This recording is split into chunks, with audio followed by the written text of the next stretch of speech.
Bonjour Princia. Bienvenue sur le Papillon. Merci beaucoup. Au plaisir. Ravi de t'avoir. Au plaisir, c'est un plaisir partagé d'être avec toi sur ton podcast. Bah écoute, plaisir partagé aussi.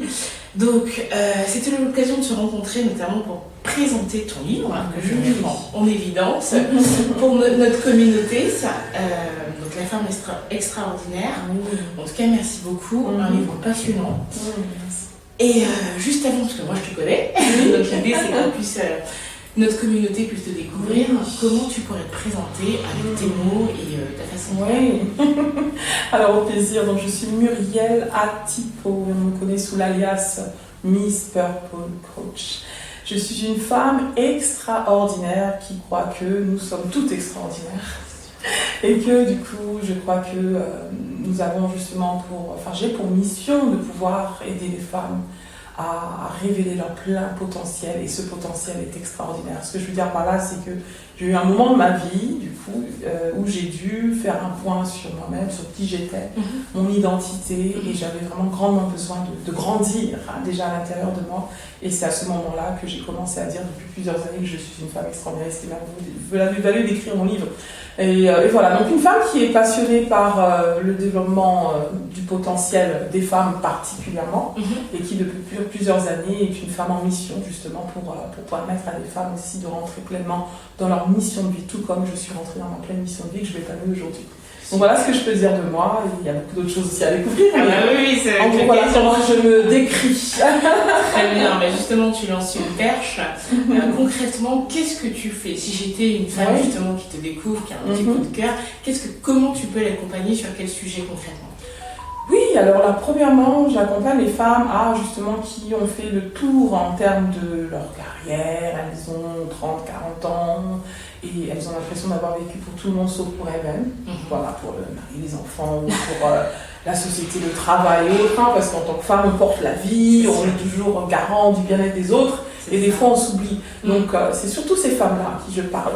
Et j'en parle dans mon livre d'ailleurs, des femmes qui se disent c'est mon moment maintenant, c'est le moment de me remettre dans le cadre. Et des femmes qui ont l'impression qu'elles sont en fait enceintes d'un potentiel mais qu'elles n'ont pas encore accouché. Voilà. Et donc je les aide justement à prendre premièrement conscience que c'est le bon moment maintenant, justement d'oser, d'avoir de l'audace pour accomplir ce qui les tient à cœur. Donc des femmes qui avaient des projets, des rêves quand elles étaient plus jeunes, mais elles les ont mis un petit peu aux oubliettes. Exactement. Et surtout celles qui ont vécu des défis, comme on vit tous dans la vie, et qui aujourd'hui se disent que moi j'ai une histoire à raconter, j'ai une expérience, je suis forte d'une expérience, j'ai fait preuve de résilience, et aujourd'hui j'ai conscience que je peux transmettre cela. Donc concrètement, ce que je fais, c'est que j'aide premièrement les femmes qui ont cette prise de conscience qu'elles ont une histoire à écrire leur tout premier livre, à faire de leur histoire un livre qui va leur permettre justement de pouvoir communiquer justement de la valeur ajoutée à d'autres femmes, voire d'autres personnes. Donc ce sont des femmes, tout comme Michelle Obama l'a dit, ça m'avait beaucoup impacté il y a plusieurs années, que dans son livre Devenir, elle en a parlé, elle a dit qu'on a toute une histoire et c'est à nous de nous emparer de notre histoire parce qu'elle nous appartiendra toujours. Donc je suis cette femme qui aide des femmes justement à s'emparer de leur histoire. Et je voulais savoir aujourd'hui, quel est le rapport à l'écriture? Est-ce que tu as toujours écrit depuis que tu es toute petite ou c'est arrivé comme ça en cours de vie? Alors, un peu des deux, parce que c'est vrai, le souvenir le plus lointain de mon expérience de l'écriture, c'était le fameux journal intime que j'avais dans mon adolescence. J'étais aussi un petit journal intime qui tenait quelque part. Donc c'est vrai que là, j'écrivais, petits secrets, tout ça. Voilà, mais sinon, c'est vrai que, j'ai pas forcément eu cette passion d'écriture à proprement dit, à part que le fait que j'ai fait des études littéraires, donc j'étais beaucoup plus littéraire que scientifique, voilà. Mais je suis plus quelqu'un de la parole, donc je suis plus quelqu'un qui aime écouter les autres, qui s'intéresse aux autres.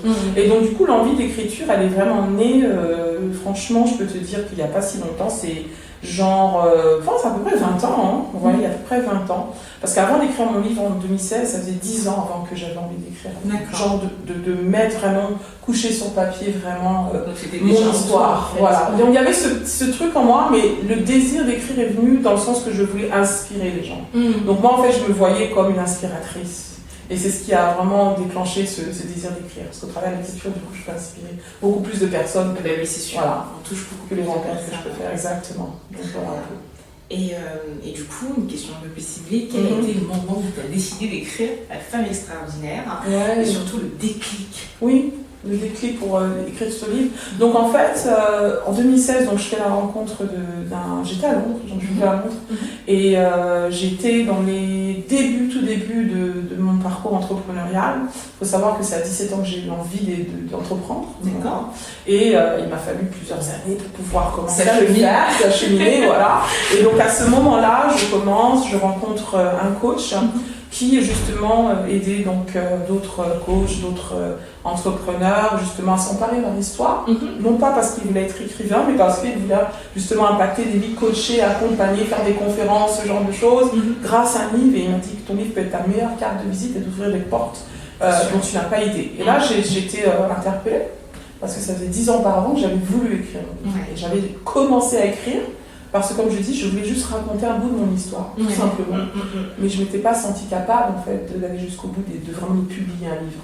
D'accord. Et quand il m'a dit que ton livre peut être ta carte de visite, là, je me dis, ah ben oui, carte de visite, ça je connais. Je suis entrepreneur, je sais ce que c'est, une carte de visite, ça ouvre les portes. Donc en fait, c'est venu là, vraiment en 2016, où vraiment j'ai eu le déclic d'écrire La femme extraordinaire. Voilà. Après, bien sûr, il y a une histoire derrière l'histoire, mais c'était vraiment là le déclic. L'envie d'inspirer, je me suis dit, c'est mon opportunité, quelqu'un peut m'accompagner à le faire. En peu de temps, ben, je me suis dit, voilà. Oui, exactement. Exactement. Moi, je commence par un point qui m'a touchée. Après, moi, ma difficulté, comme je dis toujours, c'est de présenter le livre sans forcément sans donner trop de détails. Voilà. Mais ce qui m'a touchée, c'est en fait que effectivement, tu racontes un peu le début, comment c'est arrivé, mais c'est le moment où tu rencontres un peu Dieu. Tu en parles justement dans ton livre. Et je voulais savoir qu'est-ce que ça a changé déjà pour toi, et est-ce que ça a encore amplifié ce côté femme extraordinaire? Ah oui, carrément, parce que c'est là que tout a commencé. Ma rencontre avec Dieu a vraiment été le vrai déclic. Parce que, comme je dis, j'avais des rêves adolescentes de faire ce que je fais aujourd'hui, en fait, finalement. Mais il m'a fallu plusieurs années et c'est pour pouvoir vraiment prendre conscience. Parce qu'à l'adolescence, j'avais des complexes, j'avais un mal-être, je manquais de paix, j'étais un peu perdue, en fait. Même si peut-être j'étais quand même d'audacieuse, mais j'avais pas réelle idée de ce que je voulais, à quoi ma vie ressemble. Mais je savais que je n'étais pas dans le bon chemin. Et du coup, quand j'ai rencontré Dieu, et tout de suite, ça m'a, en fait, très rapidement, j'ai commencé à me poser la question, mais en fait, pourquoi je suis là sur cette terre, en fait? Tu vois, Seigneur, pourquoi tu m'as mis là? À quoi je sers réellement? Voilà, exactement. Donc, c'est une question existentielle qu'on se pose malheureusement pas souvent. Il y a beaucoup de gens qui se posent pas cette question. Et moi, je me suis posé cette question une fois que j'ai rencontré Dieu. Et c'est là, j'en parle d'ailleurs dans mon livre un peu, et dans mon deuxième livre aussi, Ta mission t'attend. Quand j'ai commencé à dire Dieu, voilà, maintenant que je t'ai rencontré, dis-moi pourquoi je suis sur cette terre. Voilà, pourquoi je suis sur cette terre. Et c'est comme ça que j'ai un jour eu des réponses à ma question. Du pourquoi je suis là. Donc je peux dire que c'est vraiment là où, quand je parle d'extraordinaire, je suis passée d'une femme qui n'avait pas assez conscience de sa valeur, pas assez conscience de son identité, qui avait aussi des doutes, des remises en question, qui avait des complexes, à une femme maintenant qui sait qui elle est. Voilà, ça a été un cheminement bien sûr, mais j'ai eu quand même les déclics et j'ai eu les révélations qu'il me fallait à ce moment-là pour commencer à entrer dans ma mission de vie. Super. Et justement, il y a plein de points que tu évoques, et de façon brillante aussi, notamment l'estime de soi, le rapport avec soi-même. Et je voulais démarrer déjà par l'amour de soi. C'est hyper profond, hyper profond. Et je me demande, si j'étais une femme qui lisait ton livre, et je ne suis pas du tout dans l'amour de moi, comment, sans forcément lui donner tous les titres, comment tu pourrais l'aiguiller pour qu'elle apprenne à s'aimer? Waouh, ça c'est la question. Pour qu'elle apprenne à s'aimer. Alors, comment je pourrais l'aiguiller? Moi, je peux parler un peu de mon expérience, parce que c'est surtout ça que je raconte dans le livre. C'est vraiment mon expérience aussi. C'est que apprendre à s'aimer, c'est vrai que c'est une décision qui n'est pas simple. C'est pas simple, surtout que si depuis l'enfance on s'est jamais aimé, on s'est toujours remis en question, qu'on n'a jamais entendu le je t'aime, on attendait tant, tout ça, et c'est vrai que ça joue beaucoup dans l'enfance, la confiance en soi, l'amour de soi. Et pour une femme qui s'est jamais aimée, moi je dirais que une chose que je dis souvent aux femmes, je dis mais si tu n'apprends pas à t'aimer aujourd'hui, quand est-ce que tu vas le faire. Parce que la vie est courte. Et il vaut mieux que tu aies tes déclics maintenant, que tu prennes conscience de ta valeur, que tu apprennes à devenir ta meilleure amie plutôt que ta pire amie. C'est ça le truc, parce que si tu le fais pas, tu passes à côté de ta vie et tu meurs avec des regrets. Et moi, c'est souvent comment je conscientise les femmes, parce que je leur dis qu'il y a tellement de personnes qui ont besoin de ta valeur ajoutée. Tu vois, parce que souvent on est comme ça, moi je sais quand j'avais mes complexes, ouais, j'aime pas mes yeux, mon nez, tout ça, et j'avais des gens, des femmes qui me complimentaient pour certains traits de qui je suis, personnalité physique. Et je me dis, waouh, des fois on se rend pas trop compte de ce qu'on a, jusqu'à ce que quelqu'un nous dise que j'aimerais être comme toi. Donc moi j'aimerais dire à une femme qu'il y a quelqu'un qui aimerait être comme toi. Et du coup, il y a beaucoup d'autres choses en toi que tu n'as pas encore explorées. Et je pense que c'est dommage de passer à côté de ton plein potentiel parce que le monde a besoin de ta brillance. C'est pas facile, mais ça commence par des petites habitudes d'ailleurs que je décris dans mon livre.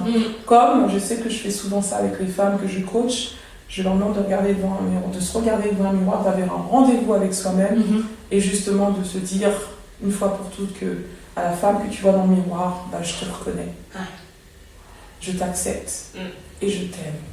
Et ça commence juste par ces petites attentions, ces petits mots doux là, qu'on attend des autres. Mais commencer la charité bien emmenée commence par soi-même. Donc juste aller développer ces petites habitudes, comme se regarder devant un miroir, se faire un petit smile au quotidien, s'apprécier, des petits mots d'appréciation, et je leur dirais de découvrir son propre langage d'amour.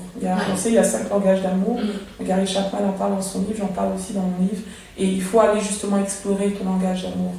Et apprendre justement à conjuguer, justement quand j'en parle dans mon livre, l'amour se conjugue déjà aussi à la première personne. C'est sûr. Ça c'est très important. Donc voilà ce que je veux dire. Et quelle est une créature merveilleuse? Moi c'est une chose que je me dis depuis des années, c'est que je suis une créature merveilleuse à l'image de Dieu. Et je suis une femme extraordinaire. Et le fait de s'auto-suggérer, de se dire ça au quotidien, on commence maintenant à construire une nouvelle identité de soi et c'est ce dont on a besoin souvent. Et j'ai un point aussi, aujourd'hui c'est vrai qu'il y a plein de développement personnel, on retrouve beaucoup de coachs, on retrouve beaucoup de... il y a de tout.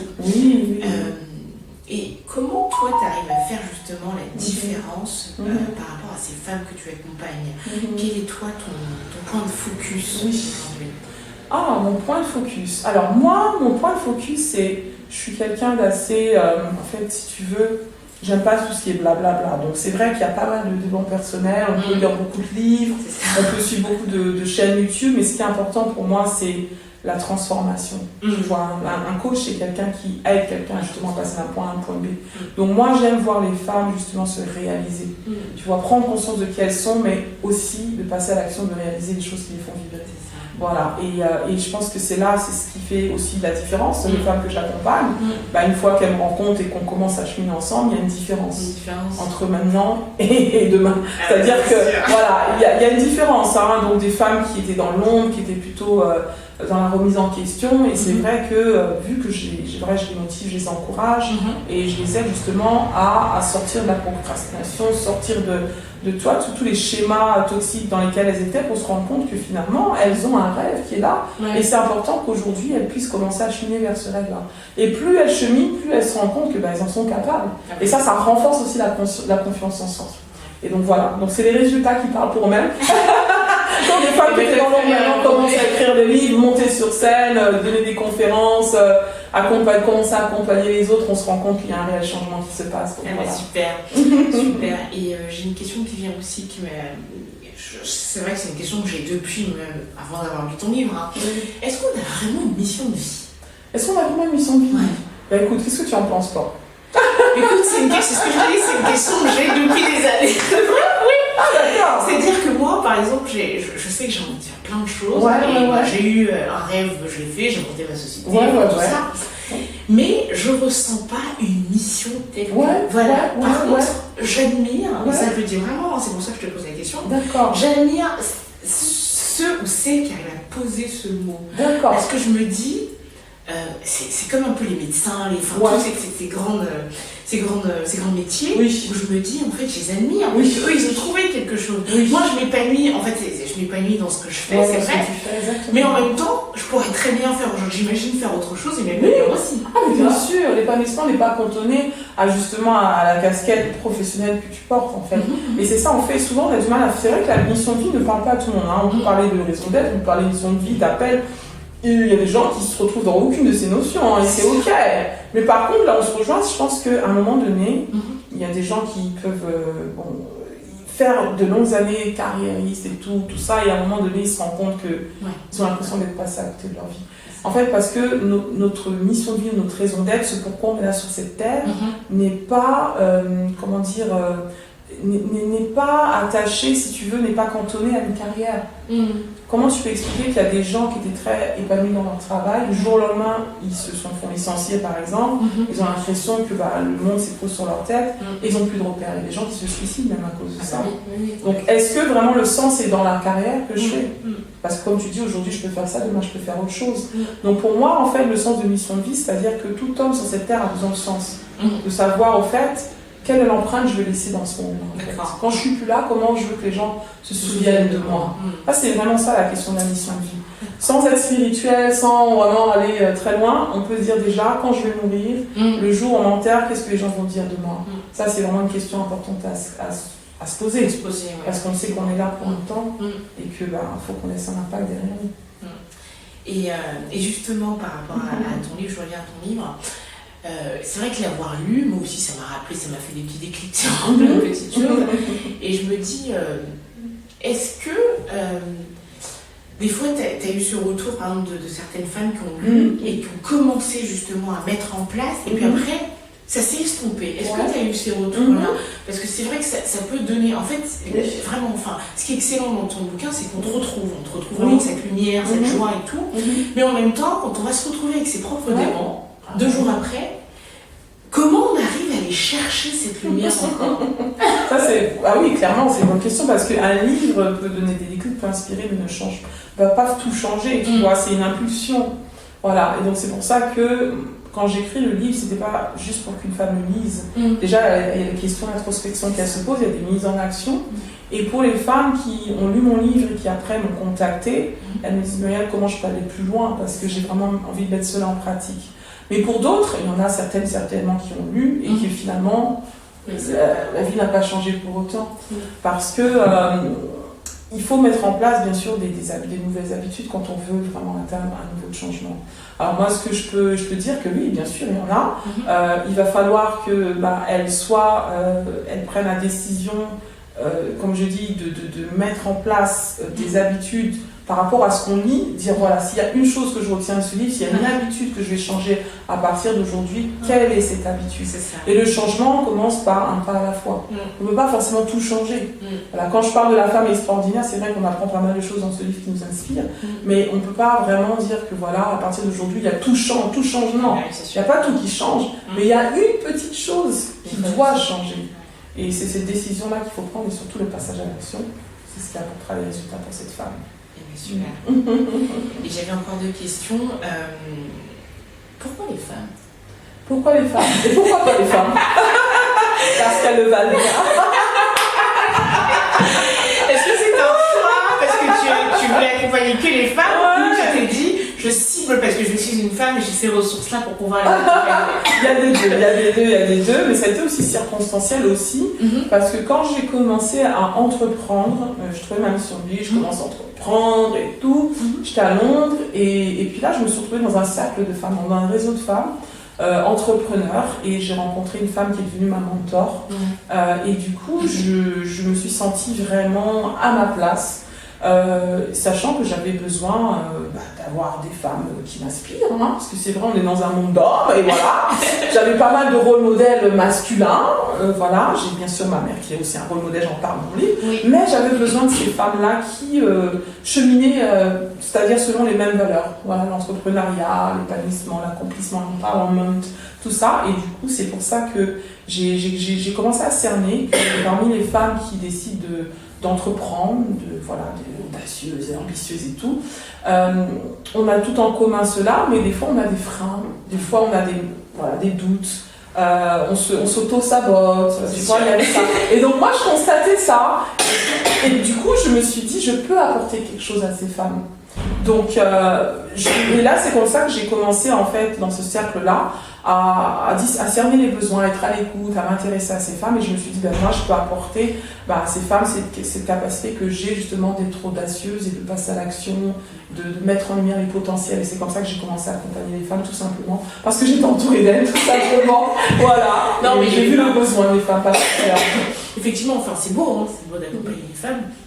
Après, ce qui est important aussi, c'est que la femme aujourd'hui, elle est au centre d'un écosystème. Ouais. Et elle est souvent épouse, maman, c'est ça. ou tante, enfin. Tout à fait.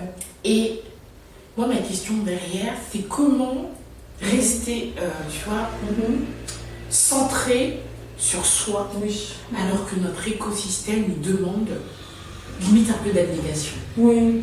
Comment on arrive à rester centré sur soi? Écoute, c'est vrai que c'est le gros challenge des femmes, parce que depuis l'enfance, on est beaucoup centré, on nous apprend à être centré sur les autres, parce qu'on a cet instinct maternel, c'est tout naturel, qu'on veuille prendre soin des autres. Mais ce que je voudrais dire, c'est que premièrement, avant d'être maman, d'être épouse, d'être ceci, d'être cela, on est femme à part entière. On a des besoins, on a des désirs, on a des rêves.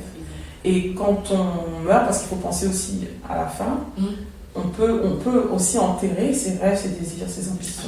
Voilà. Et ce serait ça dommage, parce que là, c'est pas à ce moment-là, on va dire non, c'est parce que j'étais maman, j'ai m'occuper des enfants. Non, c'est pas parce que j'avais Voilà, on sera face à ses propres remords. C'est sûr. Et moi, c'est comme ça que je conscientise les femmes. C'est vrai que oui, tu as différents rôles, mais il ne faut pas oublier que, par exemple, on prend une femme qui m'inspire beaucoup, comme Joséphine Baker, qui n'a pas eu ses propres enfants. Elle ne pouvait pas se cacher derrière les enfants. C'est une femme à part entière. Elle a pu justement accomplir une mission extraordinaire en adoptant d'autres enfants, voilà, en ayant une vision pour le monde, à sa manière. Elle a eu un impact, on se souvient d'elle aujourd'hui, première femme noire qui a été intronisée au Panthéon. Donc extraordinaire. Donc c'est vrai que je pense qu'à un moment donné, il faut qu'on se rende compte que on est né avec un ADN particulier et que avant nos rôles, on est des personnes à part entière qui ont justement une lumière à apporter dans ce monde-là. Et du coup, il faut qu'on joue le jeu, quoi. Il faut qu'on joue le jeu. Donc c'est ce que je pourrais dire aux femmes, parce qu'il y a beaucoup de femmes qui, à un moment donné, se retrouvent plus. Les enfants grandissent, elles se sentent laissées pour compte. Ah oui, mais t'as jamais vécu pour toi. Non, mais oui, c'est sûr.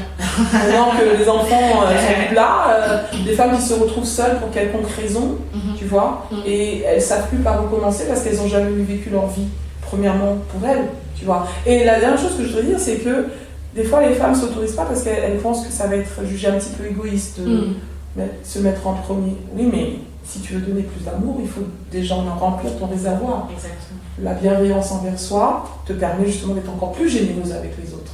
Parce que souvent, on attend des autres ce qu'on ne se donne pas à soi. Et voilà ce que je peux dire aux femmes, il faut vraiment, au moins de temps en temps, se remettre dans le cadre, c'est important.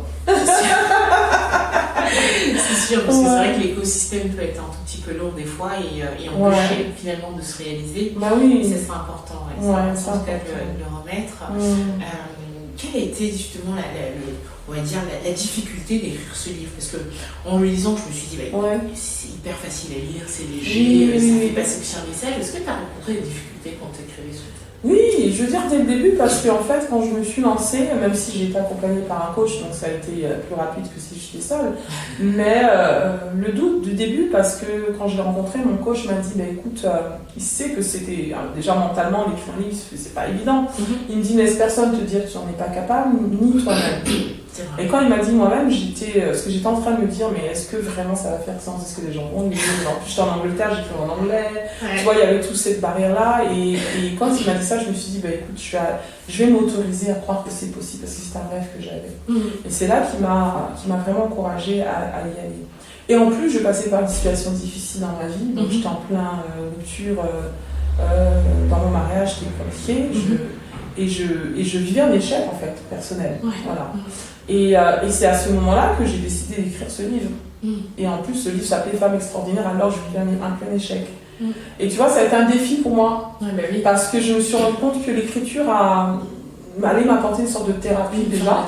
Voilà. Le fait de me dire que finalement, c'est pas mes circonstances qui me définissent, mais c'est qui je dis que je suis, en fait, de moi, ce que je pense de moi. qui me définit. Donc la femme extraordinaire, ça a été vraiment comment dire, j'ai marqué en fait quelque chose d'important dans ma vie, un tournant dans ma vie, où je me suis dit, je vais pas me définir par l'échec, mais je vais regarder à ma mission. Et j'ai eu l'idée déjà, la vision de ces femmes qui sont en souffrance et qui ont besoin que quelqu'un les tienne par la main pour qu'elles puissent se relever. Et je me suis dit, il y a des femmes qui passent par des circonstances très compliquées et j'aimerais être cette lumière pour ces femmes. Et donc voilà pourquoi j'ai écrit ce livre dans une circonstance vraiment compliquée de la vie. C'est la raison pour laquelle tu es aussi sur le papillon, parce que le papillon c'est ça, c'est-à-dire qu'il renaît, et le fait de renaître, il y a une beauté aussi derrière. Exactement. Qui va. Tout à fait. Et j'avais une question peut-être un peu plus personnelle, mais je vois aussi, tu présentes ta mère, une femme qui a l'air hyper forte, pleine de lumière aussi. Est-ce que si tu avais eu une autre maman, est-ce que tu aurais été. Est-ce que ça aurait eu le même impact si tu avais eu une autre maman? Mais c'est vrai que c'est une bonne question ça, parce que, comme on dit, on est la moyenne des 5 personnes qui nous entourent, donc en fait, voilà, ça contribue beaucoup. Donc je peux pas garantir que je serai exactement la même, clairement non, parce que voilà. Mais je pense que malgré tout, je suis née pour justement être la personne que je suis, voilà, parce que je sais que c'est Dieu qui m'a mis sur cette terre pour une raison et qu'il a choisi mes parents pour une raison. Mais si c'était pas, j'aurais pas été dans ce même foyer, oui, il y aurait peut-être des petites différences, mais voilà, j'aurais toujours le même ADN. Enfin, c'est-à-dire que l'ADN, quand je parle d'ADN, je parle pas d'ADN naturel, mais voilà, cet ADN existentiel, enfin l'essence même, voilà, de qui je suis. Et ben voilà, j'aurais été la même personne, quoi. Voilà. Et justement, comment elle t'impacte aujourd'hui, ta mère? Enfin, comment elle continue à être cette source d'inspiration pour toi? Oui, parce que quand je observe ma mère, même dans son vieillage, c'est-à-dire que c'est une femme, quand elle veut quelque chose, elle se donne les moyens, quoi. Ah, génial. Alors, carrément, donc pour elle, tant qu'elle n'a pas atteint son objectif, elle ne se relâche rien, en fait. Et je me retrouve en elle, en fait. Enfin, je suis vraiment une personne qui... j'aime les défis, j'aime sortir de ma zone de confort, c'est là où j'opère le mieux.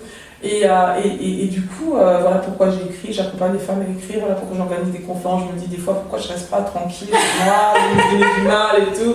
Mais c'est vrai que voilà, c'est moi en fait, et j'aime ça. Donc voilà comment elle m'inspire, parce que c'est une femme que quand elle veut faire quelque chose, elle donne les moyens d'arriver. Et puis elle est très optimiste aussi, donc elle se plaint pas des circonstances, elle se dit, écoute, voilà, je vais faire avec ce que j'ai. Et puis voilà, quoi, la vie est belle, on continue. Mais tu as souligné un point justement, pourquoi je ne resterai pas tranquille.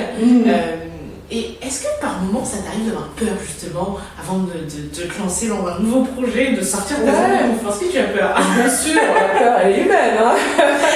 Et elle est nécessaire et tout, parce que la peur, soit elle nous fait fuir, ou soit on la regarde en face, tu vois. Et du coup, moi j'ai décidé de la regarder en face. Bien sûr, j'ai toujours des choses, d'ailleurs, c'est... Franklin, j'oublie son nom, je vais citer, elle disait que la peur, justement, il faut faire chaque jour quelque chose qui nous fait peur. Chaque jour quelque chose qui nous fait peur. Et donc moi je me dis que oui, c'est normal, c'est de l'inconnu, mais je suis obligée d'y faire face pour me rendre compte, rentrer dans une zone de grandeur. Et moi c'est ce qui me motive, c'est cette zone de grandeur là, ma mission de vie. Vraiment, aujourd'hui, ce que je fais, je suis vraiment dans ma zone de génie. Ça veut dire que quand on parle de sortir sa zone de confort, on pense qu'on va être dans une autre complètement inconnue. Non.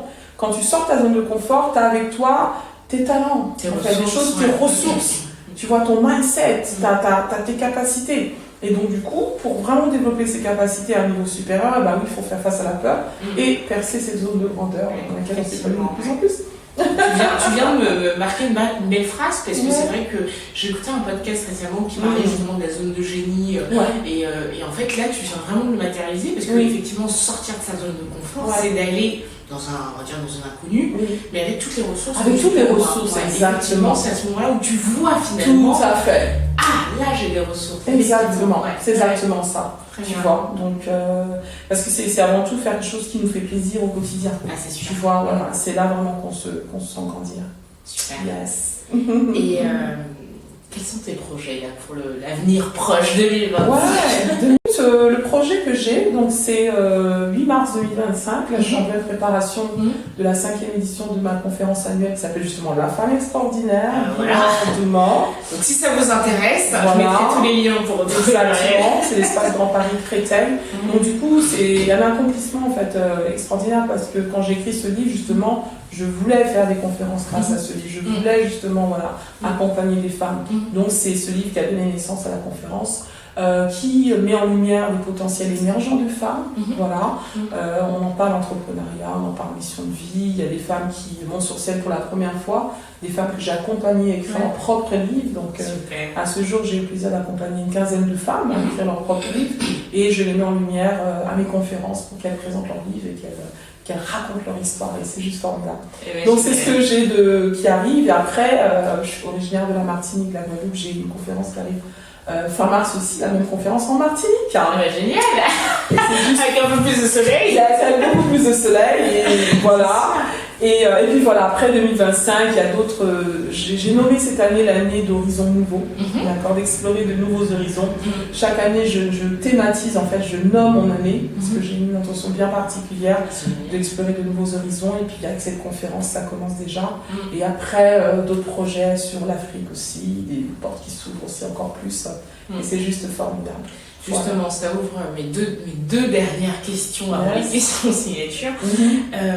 Justement, par rapport à l'Afrique aujourd'hui, c'est vrai que par rapport à l'Occident, on est un tout petit peu en retard.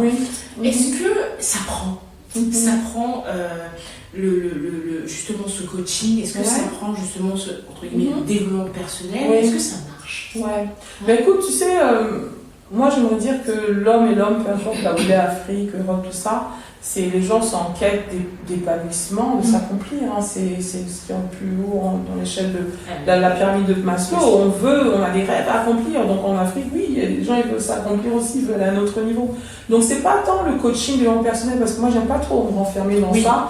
Les gens veulent du changement, ils veulent réaliser des rêves, écrire des livres, démarrer des entreprises, impacter le monde, tout ça. Donc oui.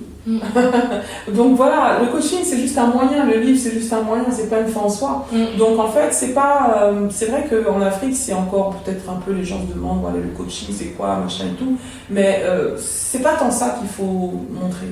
Ils ont besoin des gens qui les inspirent. Et moi par exemple j'ai des femmes en Afrique qui viennent à ma conférence là. C'est là où je vois que vraiment l'Afrique vient chercher les ressources dont elle a besoin. Elle vient les chercher. Et donc là, pour cette conférence, j'ai des femmes qui viennent du Gabon, qui viennent du Congo, qui viennent de Martinique et tout, parce qu'elles ont cette soif de s'accomplir. Tu vois ce que je veux dire? C'est pas qu'elles sont en quête de coach, de développement personnel. Non, ça c'est le moyen. On pourrait utiliser n'importe quel autre moyen. C'est ça, exact. C'est vraiment ce qu'elles veulent, c'est accomplir leur rêve. Se réaliser pleinement. Voilà. Et ça fait quoi justement, ma question que j'avais, ça fait quoi d'accomplir ses rêves? C'est ça, de plus en plus chaque jour. C'est juste formidable parce que, écoute, je me suis créé ma propre réalité en phase avec mes rêves. C'est épanouissant. Chaque matin, je me lève avec une belle énergie parce que je sais qu'aujourd'hui, la journée va juste formidable, quoi. Je vais vivre ma journée idéale, même s'il y a des défis, je dis bien, parce que bien sûr, jamais c'est rose, on a des défis perso, on a des défis aussi dans ce qu'on fait, mais en fait, si tu veux, le fait de permettre aux autres de s'épanouir, de s'accomplir, et que je contribue à ça, ça c'est juste formidable, je suis vraiment dans la gratitude.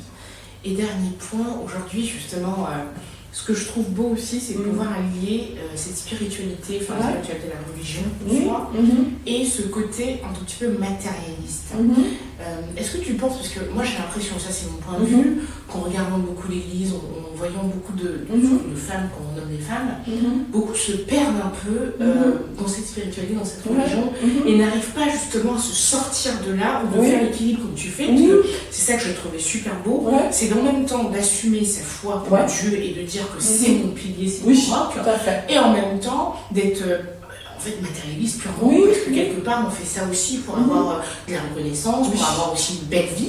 Comment tu arrives à lier les deux, et quels conseils tu pourrais donner aussi à des femmes qui sont un peu enfermées là-dedans?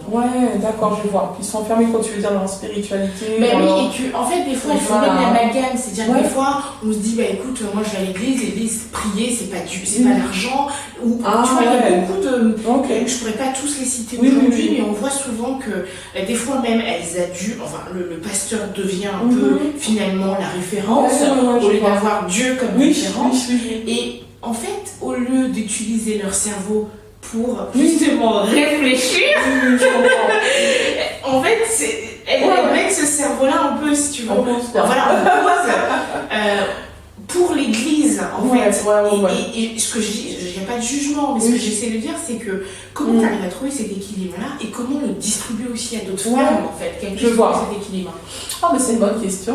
Ben écoute, moi, je suis quelqu'un je suis assez pragmatique, en fait, si tu veux. Bon, j'ai trouvé la foi, j'étais en Angleterre, et j'ai eu ce côté assez... tu vois, je suis spirituelle, oui, je suis une femme qui est spirituelle, mais... on est corps, on âme et on est esprit. Quoi. Exactement. Donc voilà, c'est vrai que l'esprit c'est la base, mais sans les actions, comme on dit, la foi est morte en fait.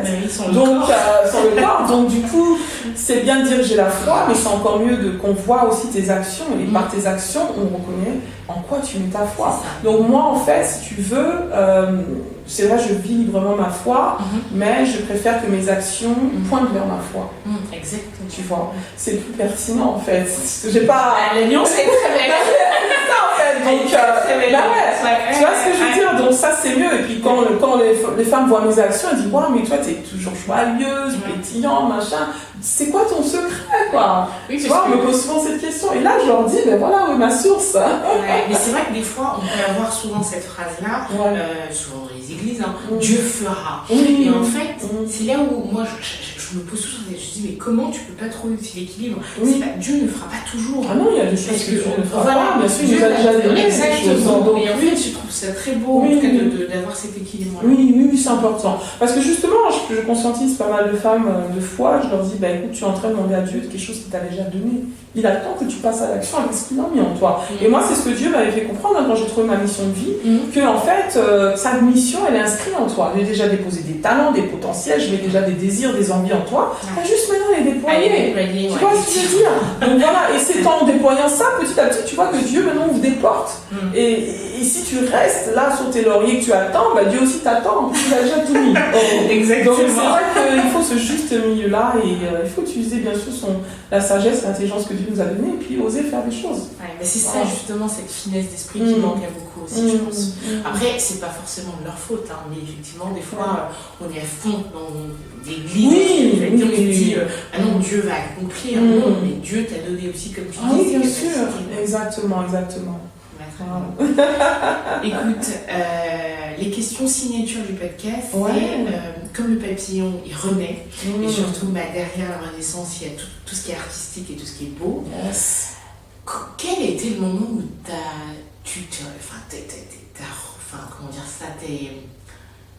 eu le sentiment de renaître? Waouh, ok, de renaître. Ouais. C'est une bonne question, parce qu'il y a plusieurs renaissances qu'on peut faire au cours de sa vie. Tu as une seule à me présenter. Mais j'en ai une seule à me présenter. Bah écoute, c'est une bonne question, en fait, de renaître. Bah écoute, je pense que, comme j'en parle dans mon livre, c'est des expériences avec Dieu où j'ai vraiment vécu une nouvelle naissance. Parce que c'était vraiment une nouvelle naissance. Spirituellement, je suis renée. Et en fait, c'est là où, pour moi, ça a été le plus impactant, en fait. Voilà, parce que comme je dis, c'est là où j'ai commencé à me poser les bonnes questions.